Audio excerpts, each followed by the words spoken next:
Why? A liberty great I beg leave to take, in a question or two I would humbly make. Though scientists laugh, they may soon have to shake, for they cannot stand questions at all. That the earth is a globe, many thoughtless men say, a tearing and spinning through space far away, at hundreds and thousands of miles in a day, like a bright and a big shining ball.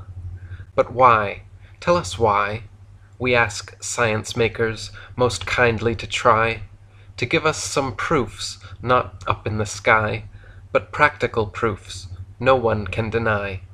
Of facts based on reason, professors seem shy. But why? Tell us why? Why? Why? Oh, pray, will you tell me how aeronauts see, at high elevations, as high as can be, a wide concave surface, which proves, sir, to me, that the earth is not like a ball?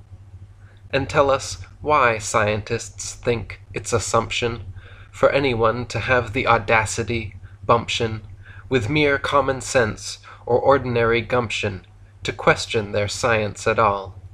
Yes, why? Tell us why. And tell us, dear scientist, if you are right, how is it old sailors have got such clear sight, to pierce beyond your curvature quite, some hundreds of feet, less or more? Should you ask for a proof of what I have said, you will find that Cape Hatteras, so I have read, at a distance of 40 miles off, far ahead, can be seen oftentimes to the shore. Yes, why? Tell us why. Is the surface of still water flat, sir, or round? In practice, it surely is flat, but it's found, in theory, curved. But is nature bound to bend to the scientist's laws? And why points the compass, if you can divine, both northward and southward, and at the same time, if the center's not north of a plane all in line? Pray tell me the why and wherefore. Ah, why? Tell us why. How is it, Sir Science, exact science so stated, the sun's distance in miles has been differently rated, from 3 or 4 millions to 100 dilated, and even from less to much more? Because this one distance, so very elastic, is reckoned the measuring rod, how bombastic, to measure star distances vast and fantastic. Then why is it altered, wherefore? Yes, why? Tell us why. And how could the ancients foretell all eclipses, as well as the moderns who say what the dip is, and even the plainest explain where the ship is, and bring it back up with a glass? Pray, how do folks live at the Antipodes station, all hanging heads downward? Oh, what a sensation! And what is that stuff holding them fast? Gravitation? Is it solid, or liquid, or gas? Yes, why? Tell us why. These arrogant globites too frequently bawl. You planists can't explain eclipses at all. This upsets your Bible, so down it must fall, with the errors of Moses, fie. Eclipse calculations on tables were wrought, long before the Copernican theory was taught, and so this one fact melts their boastings to naught, and brings their position to view. Therefore why? Tell us why. A rule I will give for eclipse calculations, comprehensive and clear from all lines and all stations, without mathematics or mystic rotations, which every zetetic may learn. A cycle of eclipses will furnish the key for the past 19 years, and there you will see that each 18 years and 11 days, as near as can be, the same set of eclipses return. Therefore why? Tell us why. Regarding eclipses of the moon and the sun, our scientists modern in false colors run, decked with honors they've pilfered or not fairly won.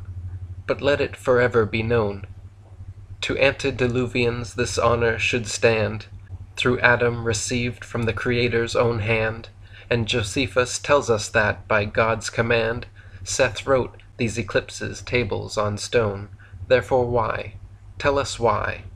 And why, when canals and long tunnels are laid, no allowance for curvature ever is made?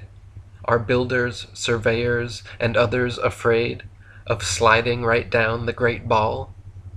And why, when a ship is seen leaving the shore, will she rise to the height of your eye and no more? On mountain or plain, both behind and before, perspectively proving no fall. Therefore why? Tell us why? However high o'er the sea level one tries, still higher and higher horizon will rise, and always quite level in line with your eyes, but nowhere the curve of a globe. Galileo afforded no proof in his mission, when punished, alas, by old Rome's Inquisition, but he suffered for teaching a quite false position, so he put on a penitent's robe. Therefore why? Tell us why? The law of the Lord is reliable, sure, the creation's description is perfect and pure, and the word of our God shall forever endure, while the wisdom of wordlings shall fall. That heaven is above, saith the Lord the Most High, and the earth is beneath the grand dome of the sky, and under the earth is the water, then why believe in the infidel's ball? Therefore why? Tell us why? We ask science makers most kindly to try to give us some proofs, not up in the sky, but practical proofs no one can deny, of facts based on reason. Professors seem shy, but why? Tell us why? Why? Why? Gravitation. Hypothesis quoted. All matter once floated in atoms wide roaming through space, when a power, perhaps nether, pulled all down together. How it happened no mortal can trace. But dear me, however, could there then be a nether, or an upward or downward at all? With atoms dissevered, now gravity tethered, and shooting through space like a ball. This power of such fame, gravitation by name, pounced down on the atoms whilst strewing. But further back gaze o'er eternity's maze, what before was good gravity doing? The gravity theory, when started, was clearly a fancy which Newton had run. Imagine the notion, this world, mostly ocean, once a cinder shot out from the sun. Like solar relation, inherent rotation, sent the globe whirling round, till full soon. Just picture the view, the sparks how they flew, and a beauty so bright made the moon. The sun, the great master, sure, ought to go faster than the sparks it sent backwards reviewing. Yet globe and moon too keep old soul well in view, and play all around while pursuing.